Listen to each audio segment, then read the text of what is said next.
Hi guys, I'm Molly. I'm let me get it all loaded up. I will be doing my presentation on the Slow Burn podcast over Roe v. Wade. Oh, okay.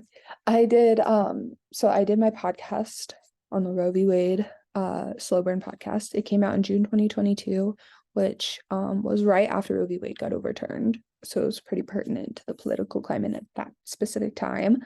And still now, but especially then. It's hosted by Sarah Matthews and presented through Slate, which was or is still actively a website that I hadn't heard of prior to this. I believe the objective of the podcast is to really just inform people on the history of Roe v. Wade. Sorry.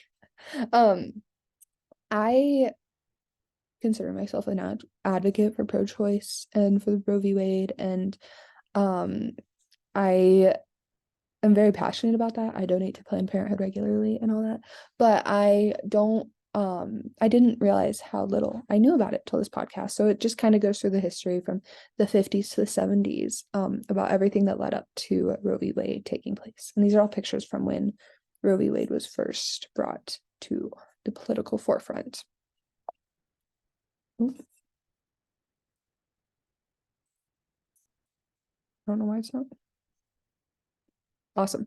So the way this podcast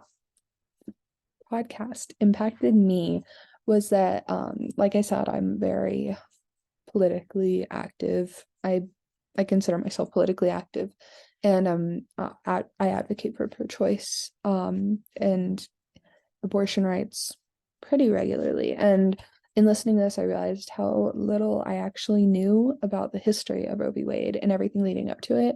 I knew a good amount about the actual trial, but I didn't know about the things that took place leading up to the trial. And the first episode that made me feel kind of ignorant because I'm a firm believer in like knowing about the things you're talking about and knowing about things you're passionate about. But I did not know very much about this. So I really do value listening to this podcast because it did really um impact me and make me feel so much more knowledgeable about Roe v. Wade and being able to discuss it with people who agree or people who disagree. So yeah, I think that's all I have to say.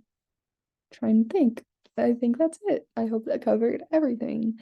Thank you for watching.